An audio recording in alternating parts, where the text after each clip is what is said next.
अगर उनकी बातें इतनी सच्ची हैं तो उनको सोशल मीडिया पे पब्लिक में आने की जरूरत क्या है? अगर हिटलर ने कहा था कि अगर आप 4 लोगों को कन्विंस कर दो तो 4 लाख ऑटोमेटिकली हो जाएंगे। नमस्कार, मैं विक्राम और आप देख रहे हैं हिंद वॉइस।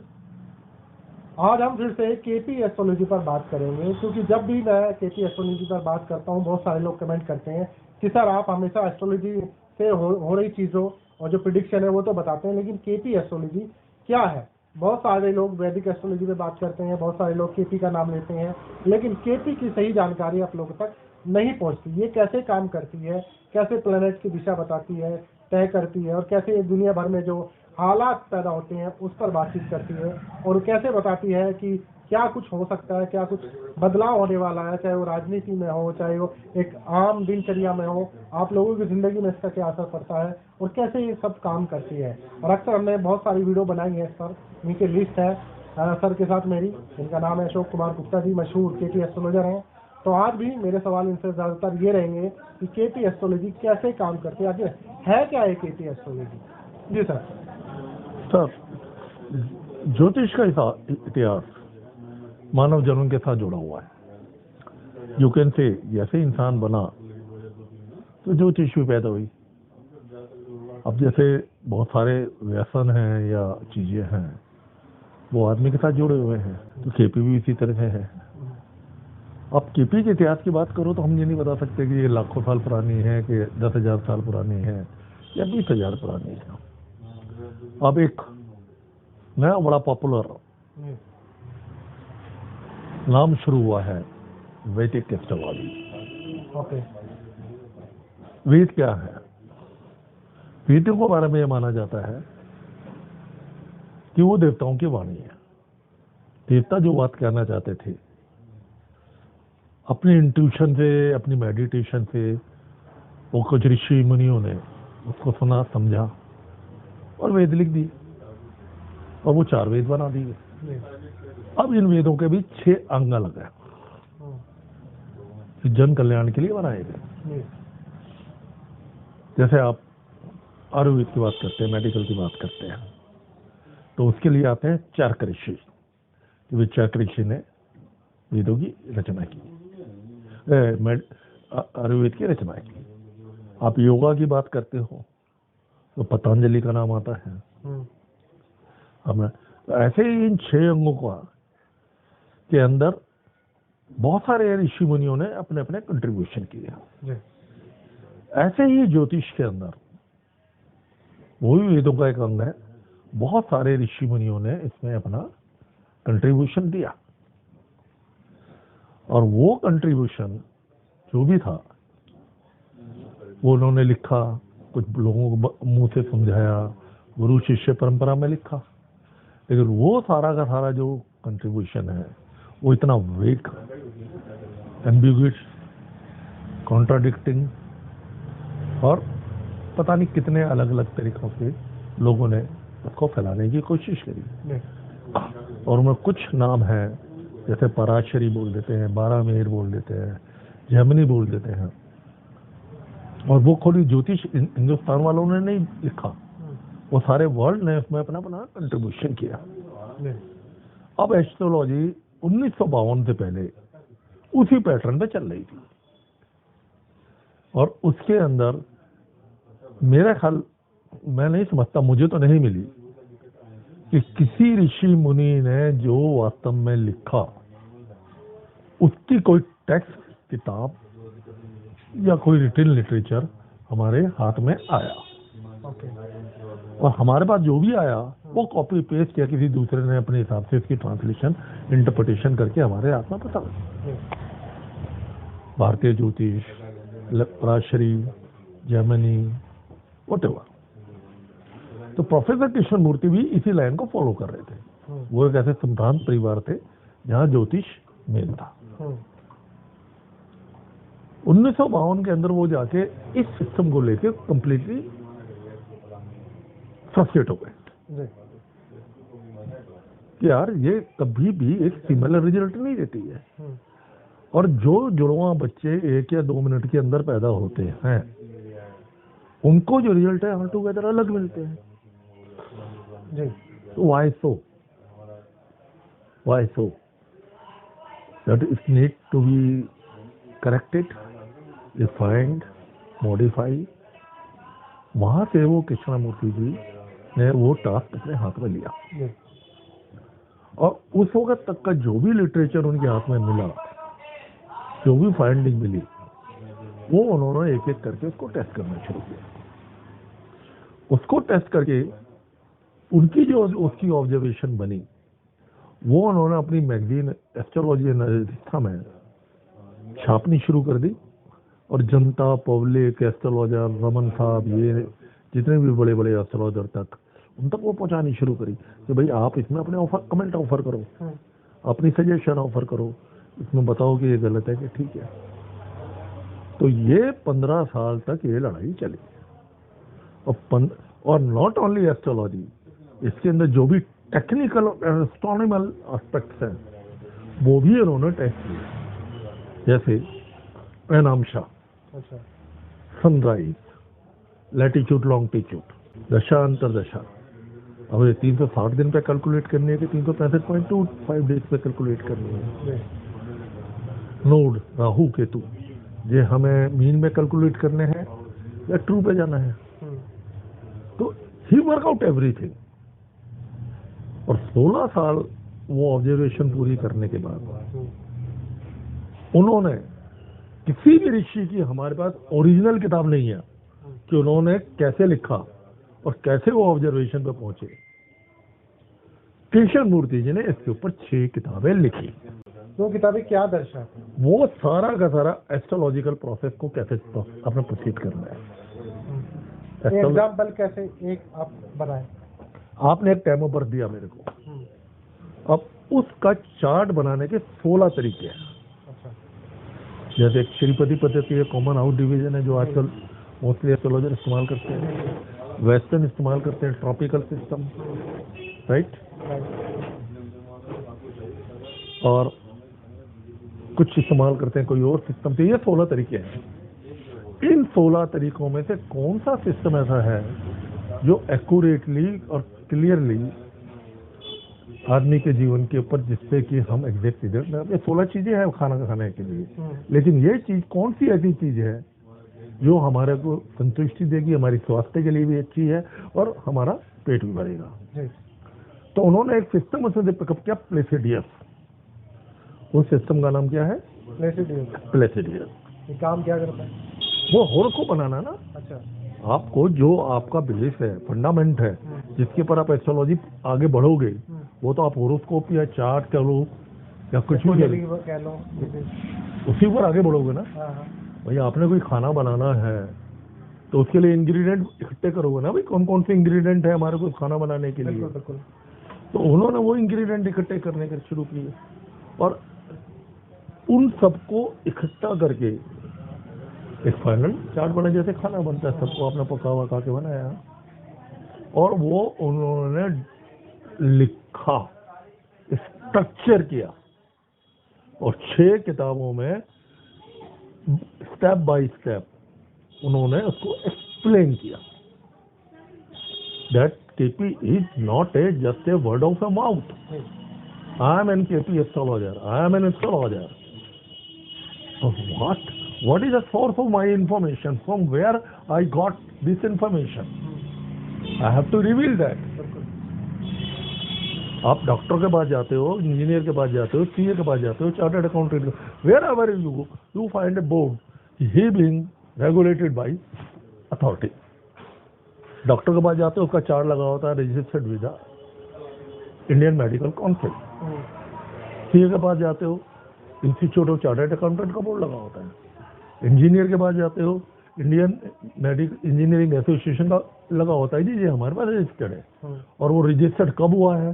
जो उनकी मिनिमम रिक्वायरमेंट है उस प्रोफेशन को करने के लिए, वो उन्होंने पूरी करी है।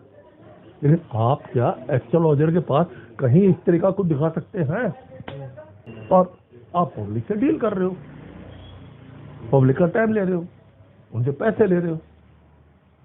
अब जो हमारा व्यूअर है, कॉमन सा सवाल पे ही आएगा, ठीक है, आपने ये समझा दिया, अब आप मौजूदा हालात पे इसे कैसे अप्लाई कर सकते हैं? अभी ये जनरलाइज हो ही नहीं सकती।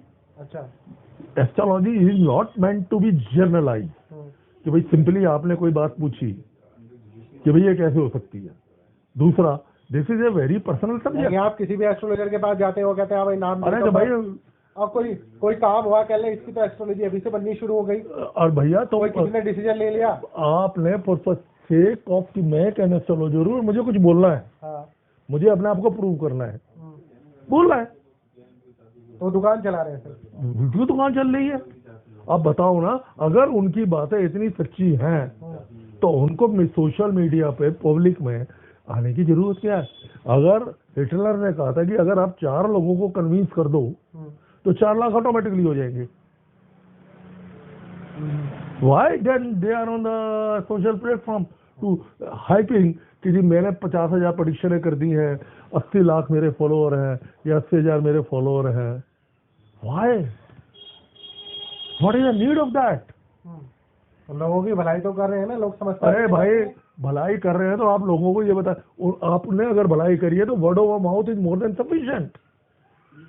अगर आप एक एस्ट्रोलॉजर के पास गए, उसने आपकी कोई बात बताई, आपको भलाई हुई, तो आप डेफिनेटली 4-5 बोलो यार मुझे कहीं रास्ता नहीं मिला, फला एस्ट्रोलॉजर ने मुझे इसका रास्ता दिखाया और वो सही है। मैं तो एक खौफ से जाते हैं ना, उम्मीद रहती है लोग। उम्मीद क्या जा रही है? वो सिर्फ ये देख के कि इसके इतने प्रेडिक्शन इसने करी है, इतना इसको एक्सपीरियंस है, इतने इसके फॉलोअर हैं, उसने करा क्या है, कैसे करा है। जैसे डॉक्टर के पास जाते हो तो आपको पता है डॉक्टर वेल क्वालिफाइड है, एक प्रोटोकॉल को फॉलो कर रहा है, एक डिसिप्लिन को स्ट्रिक्टली फॉलो कर रहा है, उसको अथेंटिकेट करा है सर्टिफिकेट से। आप उससे तो नहीं सवाल करते ना ये कि पेशेंट तो उसके भी वहां मरते होंगे, फेलियर तो वहां पे भी होते होंगे, लेकिन सवाल नहीं करते ना उससे। अगर आप सवाल करोगे तो वो क्लिनिकली आपको एक्सप्लेन करेगा भाई मेरे को क्या मेरी ऑब्जर्वेशन थी, क्या मैंने लाइन ऑफ डायग्नोज लिया और हाउ इट रियली इफेक्ट। या सिंपली मैंने कर दिया, गलत हो गई तो भाई मैंने तो सोच समझ के बोला था, गलत है तो मैं क्या कर सकता हूँ, दोबारा कर देता हूँ। Is it the practical answer? No. Then why are you saying? तो फिर नेक्स्ट वो किसी और के पास जाते हैं, वो भी कुछ और बोल देता है। तो ये चेंज तो चली रही है ना। मौजूदा जो स्थिति है अभी, अगर हम 2026 में बात कर रहे हैं, तो यहाँ तो पब्लिक से बात करने के लिए यही माध्यम है ना, डिजिटल। अरे भैया, उस माध्यम के अंदर से पब्लिक 10 करोड़ लोग एस्ट्रोलॉजर के पास जा रहे हैं। क्या वो 10 करोड़ उसकी मिलने के बाद उनको desire is they are happy, they are satisfied, they are not going anywhere else? वो तो इस बात में जाता है कि आप मुझे डेट ऑफ बर्थ बताइए, मैं यार वो मैं शादी किससे होगी, मैं उस मॉडलिटी में जा नहीं रहा। व्हाट मॉडलिटी, ये they ask on what modality you tell them. तो इस भीड़ में आपकी बात का मतलब महत्व क्या है? महत्व ये है कि हम स्पेसिफिकली पिन पॉइंट कर रहे हैं, यस कर रहे हैं या नो कर रहे हैं, और ये बता रहे हैं कि ये होगा इस दिन या नहीं होगा, और क्लिनिकली इसको एग्जामिन कर रहे हैं कि अगर ये गलत हो गया है तो हमसे मिस्टेक कहाँ हो गई है या हमारी नॉलेज में कहाँ कमी रह गई है। आपसे भी 2-3 बार गलती हुई है। कौन सी गलती हुई है? लोकसभा में आपने कहा कुछ था। मैंने सिर्फ ये कहा था कि मोदी जी इलेक्शन जीतेंगे, लेकिन बीजेपी को मेजोरिटी नहीं मिलेगी, निकाल के पढ़ लीजिए। आप निकाल के पढ़ लीजिए। सिर्फ उसमें मेरे से गलती ये हुई कि अब ये गवर्नमेंट नहीं बनेगी, सिर्फ उसमें गलती ये हुई, बाकी आप निकाल के पढ़ लीजिए।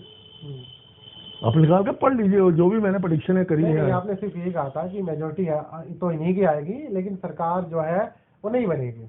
मैं मान रहा हूँ, लेकिन ये भी जो साथ में बोलिए ना कि मैंने ये भी बोला था कि बीजेपी को मेजोरिटी नहीं मिलेगी, बिल्कुल मोदी इलेक्शन जीत जाएगा,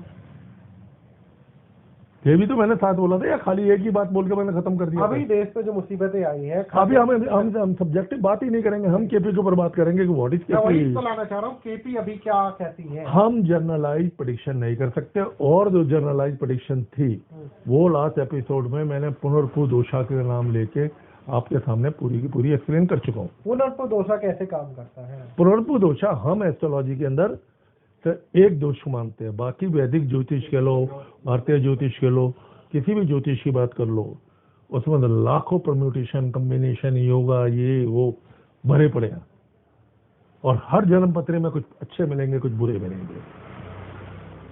राइट। जी जी। अब इसका केपी पे आते हैं वापस। अब तो कभी भी जा रहा हूँ मैं बैकग्राउंड आपको समझाने की कोशिश कर रहा हूँ। जी कृष्ण मूर्ति पद्धति सिर्फ एक दृश्य मानती है, वो है शनि चंद्र का किसी तरह से भी किसी भी रूप में कोई आपस में कनेक्शन मिल जाए। अच्छा, तो फिलहाल ये चल रहा है? फिलहाल शनि चंद्र का योग चल रहा है। अभी नहीं, वो तो नेचर में डिसाइड होगा ना। अभी आपको जो आज मिल रहा है या आप जिस चीज को आप भोग रहे हो वो तो आपके जन्म के टाइम डिसाइड हो चुका। जब आप माँ की मदर के पेट में आए वो तो डिसाइड हो गया। अगर आप ज्योतिष से ये सवाल पैदा करो तो भाई मुझे वो वाली माँ क्यों नहीं मिली, मुझे वो वाला भाई क्यों नहीं मिला, मेरे कर्म मेरे हिसाब से डिसाइड क्यों नहीं हुए, मेरी लंबाई चौड़ाई हाइट मेरे हिसाब से डिसाइड क्यों नहीं हुई, मेरे सिबलिंग मेरे हिसाब से कैसे डिसाइड नहीं हुए, तो कैसे जवाब दोगे भाई आप?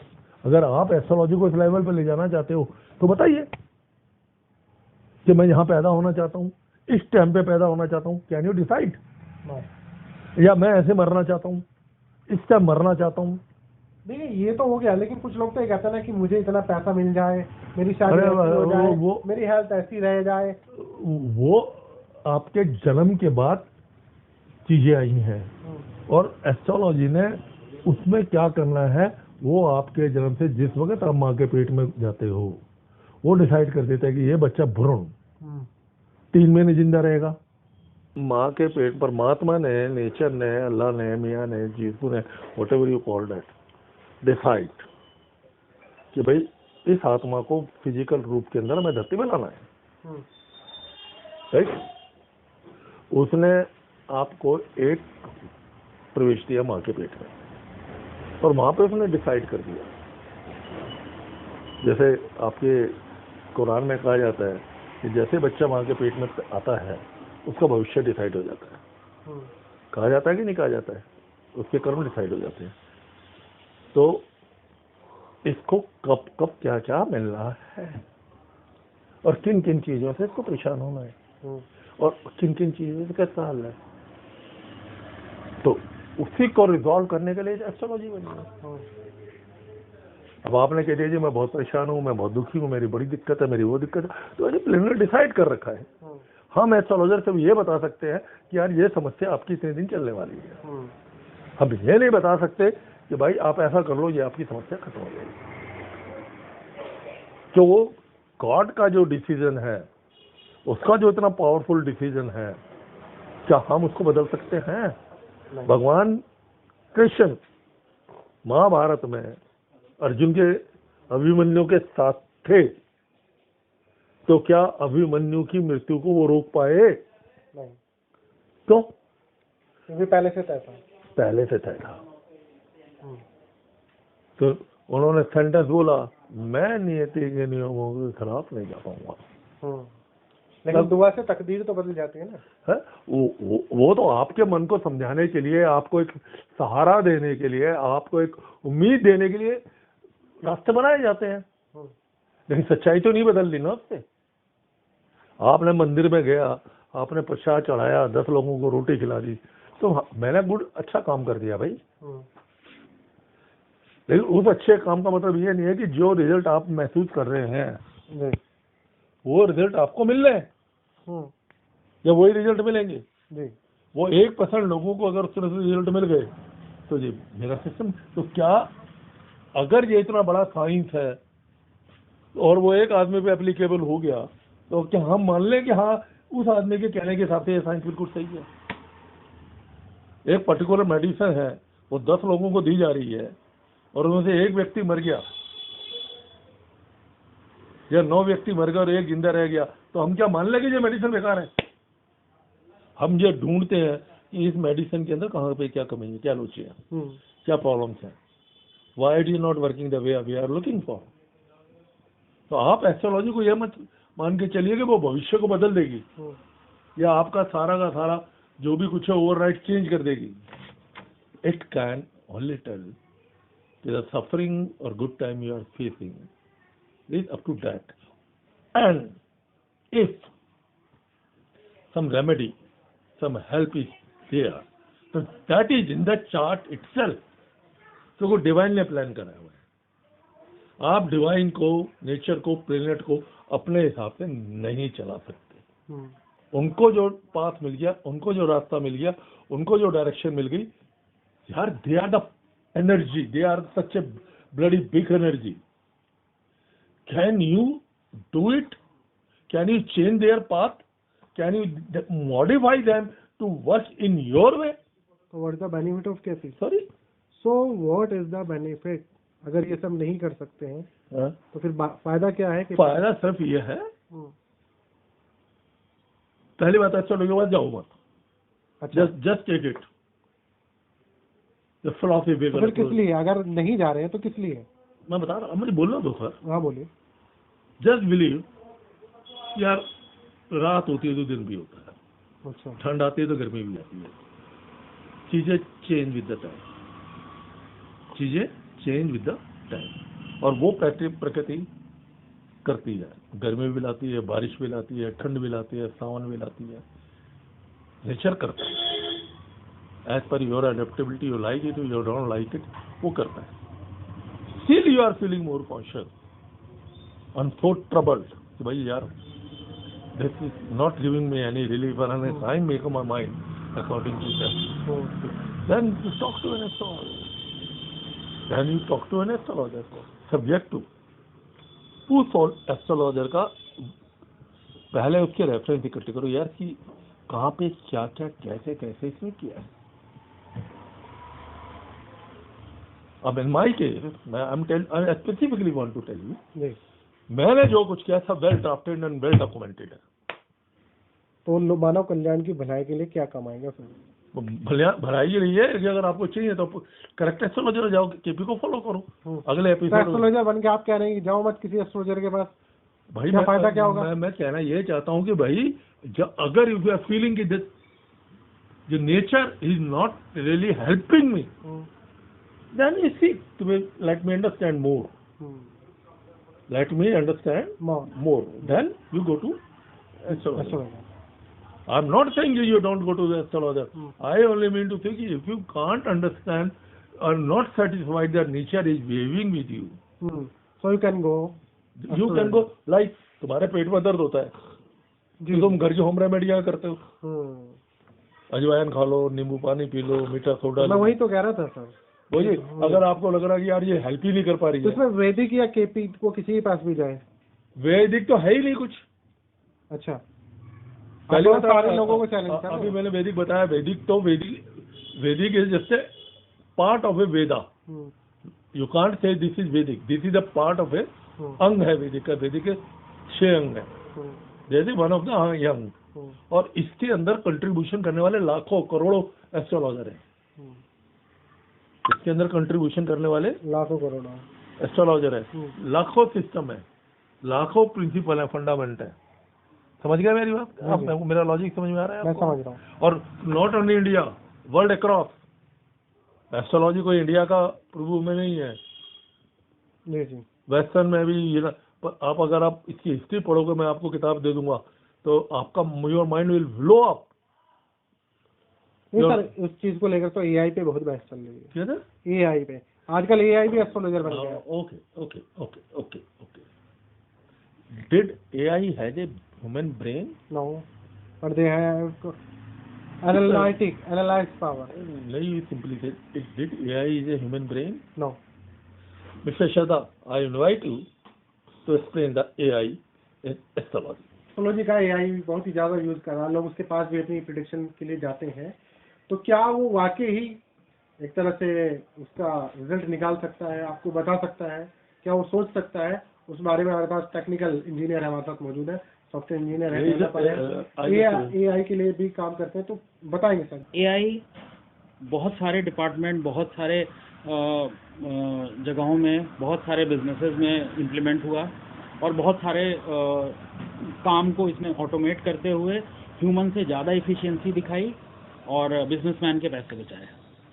सिमिलरली एआई एस्ट्रोलॉजी में भी आया, इम्प्लीमेंट हुआ। आजकल आप देखते होंगे इंटरनेट पे बहुत सारी एआई की ऐप्स हैं जहाँ पर कि आप ऑटोमेटिकली जाके अपनी बर्थ डिटेल डालें और वो प्रेडिक्शन देना शुरू कर देते हैं।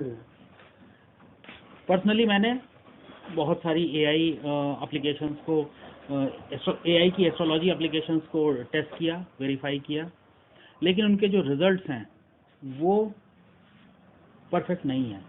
वो कहीं से उठाए नहीं। आई एम सॉरी सर, वो परफेक्ट नहीं है। मैं उस पर भी आ रहा हूँ, एक्यूरेट नहीं है। परफेक्ट कहना गलत होगा, एक्यूरेट नहीं है। उसका रीज़न क्या है? एक्यूरेट कितने नहीं है? हाँ, वो भी मैं बताता हूँ।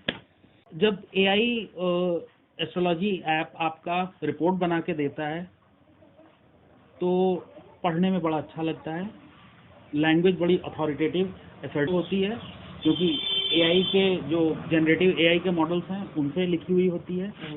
तो एज अ जेनरिक यूजर हमें बड़ा अच्छा लगता है कि हाँ ये बड़ा सही है, और वहीं से ट्रस्ट पैदा होता है। लेकिन जब हम फैक्चुअल ग्राउंड पे उन फैक्ट्स को वेरीफाई करते हैं जिनके ऊपर वो प्रेडिक्शंस बिल्ड किए गए हैं, उनमें बहुत मिसमैच है। उसका रीज़न बताता हूँ। रीज़न दो हैं। AI के कंप्लीट AI एप्लीकेशन में 3 कंपोनेंट होते हैं। एक तो फ्रंट एंड, दूसरा आपका AI मॉडल, तीसरा जिस डेटा पे वो AI मॉडल ट्रेन हुआ है। मोस्टली AI मॉडल जो ट्रेन है वो इंटरनेट पे जो एस्ट्रोलॉजी के वेरीफाइड, अनवेरीफाइड फैक्ट्स अवेलेबल हैं, टेक्स्ट अवेलेबल हैं, बुक्स अवेलेबल हैं, उन पे ट्रेंड है। उसकी वजह से होता क्या है कि जो मॉडल ट्रेन हुआ है जिस तरह के प्रेडिक्शंस के लिए, उसकी एक्यूरेसी अपने आप में लो हो जाती है। It's like a very old saying, बहुत पुरानी कहावत है, अगर आप कचरा खिलाएंगे तो कचरा निकलेगा। बिल्कुल। सेम चीज आजकल के AI मॉडल जो हैं उनकी सच्चाई है, उनकी ग्राउंड रियलिटी है। तो AI पे अगर आपको AI का इम्प्लीमेंटेशन एस्ट्रोलॉजी पे करना है, आपको अपने fact, ground fact plus data बहुत अच्छे से वैलिडेट करके डालने हैं। उसके बाद आपको अपने AI मॉडल को कम से कम 1000 कुंडलीज पर चेक करके उसको वेरीफाई करके डॉक्यूमेंट करके आप पब्लिश करो। तब आप रिजल्ट को देखो कि हाँ सही है या नहीं। KP, सरप्राइजिंगली KP को मैंने इस पूरे एस्पेक्ट में, जितने भी पैरामीटर मैंने बताए, इसमें KP 100 में से 100 नंबर पाती है आजकल के हिसाब से। क्यों? क्योंकि KP का जो फाउंडेशन है, प्रोफेसर KSK ने जो फाउंडेशन रखा था KP का, वो बहुत ही साइंटिफिक है। कुछ भी उसमें ऐसा नहीं है जहां पर कि एक गुरु आके बैठा और उसने कहा कि हाँ मुझे, मेरे मन में ये भाव आया है, इसकी वजह से ये प्रेडिक्शन सही है। KP में जो भी प्रेडिक्शंस हैं वो सारी नियमबद्ध तरीके से और एक सर्टेन प्रोसेस होके, रिफाइन होके तब निकलती हैं, जिसको कि आप किसी भी दूसरे KP एस्ट्रोलॉजर से, जिसको KP की नॉलेज है, आप उससे वैलिडेट और वेरीफाई कर सकते हो। और इस चीज के बारे में प्रोफेसर CSK से कई बार लोगों ने बहस करी अलग अलग मंचों पे कि मैंने एक क्वेश्चन किया, उस क्वेश्चन को आपने अपने KP सिस्टम में प्रोसेस किया, उसका एक प्रेडिक्शन किया। क्या यही क्वेश्चन अगर मैं कुछ दिन बाद करूं दूसरे तरीके से तो सेम वो आएगा? इसका जवाब हमारे मेंटर अशोक कुमार गुप्ता जी दे सकते हैं। प्रोफेसर KSK ने बड़ा ब्यूटीफुली कहा था। जी जी सर, आप एक क्वेश्चन जी या एक जन्मपत्री KP के फॉर्मेट पे काउंट करो और उसके ऊपर वही सेम क्वेश्चन या वही सेम थिंग और whatever you ask anytime, anywhere, the answer must be the same. So that's the science behind it. It is not just a word of a mouth. Or the science, the parameter, the principles are well drafted, recorded in the 6 KP books. Professor It is not एक point और add करूंगा। जी जी professor KSK को 1992 से 1972, 1952 से 52 से 1972 20 साल लगे इस पूरे सिस्टम को, जो उन्होंने सोचा था, जिस तरीके से प्रोसेस करना चाह रहे थे, इस पूरे को वेरीफाई और वैलिडेट करने में 20 साल के बाद ही अराइव्ड अ कंक्लूजन। और उसके बाद उन्होंने वो प्राइमरली 2 किताबें लिखी थी। केपी की, जिनको कि बाद में उन्होंने लोगों के ईज के हिसाब से 6 में बांटा, अलग अलग विधाओं में, अलग अलग तरीके से, और फिर तब जनता के सामने इसको पब्लिश। इसमें मैं लास्ट ऐड कर दीजिए। इसमें 20 साल लगे, और 20 साल उनको नहीं लगे, उन्होंने दुनिया भर के जो उस वक्त एस्टेब्लिश एस्ट्रोलॉजर थे, लाइक वी.के. रमन, सत्यार्थी, बहुत बड़ा नाम है वी.के. रमन का, वी.वी. रमन का, उनको एड्रेस किया, उनके क्वेश्चनों के जवाब दिए। खाली उन्होंने अपनी बात को थ्रो नहीं किया, उन्होंने जो रेलेवेंट क्वेश्चन उसमें आए या जो क्लैरिफिकेशन उसमें वो जानना चाहते थे, उन्होंने वो मैगजीन निकालनी शुरू करी कि भाई मेरी ऑब्जर्वेशन ये बन रही है, please suggest me, guide me, point me out कि इज इट करेक्ट और इज इट इनकरेक्ट। वो कांट सिंपली से कि वो अपने आप अकेले कमरे में बैठ के 20 साल तक काम करते रहे, उनके साथ और भी टीम थी। उन्होंने अपनी ऑब्जर्वेशन में एज ए साइंटिस्ट टू, जैसे आप कोई मेडिसिन लाते हो उसको पहले 100 टेस्ट में गुजारते हो on a different platform. If the 90% results are there, only then you give it is good for the human consumption, or it will give such a side effect that can be managed. Or moreover, the most important point, all astrological texts are closed at a point of a time, okay, there is nothing more to add on. Krishnamurti specifically mentioned there is no last chapter yet written. Dig more, इससे आगे भी कुछ है। dig more, find more, replace old rule, add new rule, but he put a rider like a medical system or like anything, it must be tested in 100 cases before including into the system. So you can very simply brief, KP is not just a word of mouth, or it is not just I read A, B, C, D, E, F, G book, where it is mentioned. KP is a, क्या शब्द इस्तेमाल करते थे आप? KP is structured, well structured draft. जी जी बहुत। आज astrologer you find on the KP YouTube channel what KP astrologers are doing. All rubbish, garbage.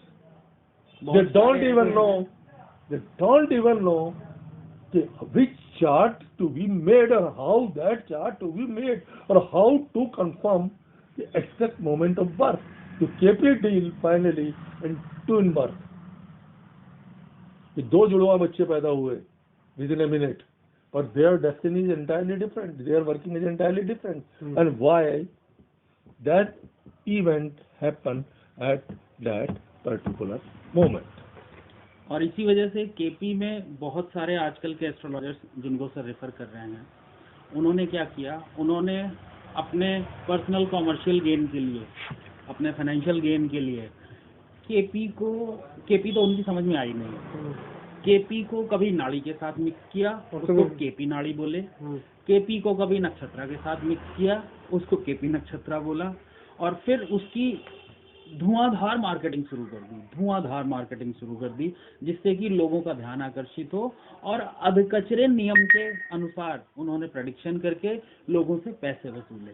मैं इसमें टोटल एक मोटा कैलकुलेशन यही निकल रहा है कि जो लोग रिसर्च नहीं करना चाहते, पढ़ना नहीं चाहते, सिर्फ पैसा कमाना चाहते हैं, उन्होंने केपी को पढ़ा ही नहीं, क्योंकि केपी तो कहा कि एक तरह से नॉन कमर्शियल चीज है जो आप एक तरह से मतलब किसी का भला ही कर सकते हैं। उसका एक रीजन और उसका ओरिजिन है, जितने भी एस्ट्रोलॉजर हैं जो केपी, जिन्होंने केपी की पूरी लड़ाई देखी है, 15 साल की, 20 साल की काम की है, और बाद में उनके जितने भी फॉलोअर हैं उन सबको मालूम है, दे नो वेल कि KP can handle any bloody old वैदिक एस्ट्रोलॉजी, लेकिन वो समझ नहीं पाए, ना वो समझना चाहते, वो सिर्फ पैसा कमाना चाहते हैं। जी सर। और वो इसलिए केपी को एलिमिनेट करते थे, और जबकि केपी इतनी फैल रही है तो इसका मतलब केपी में सब कुछ है ना।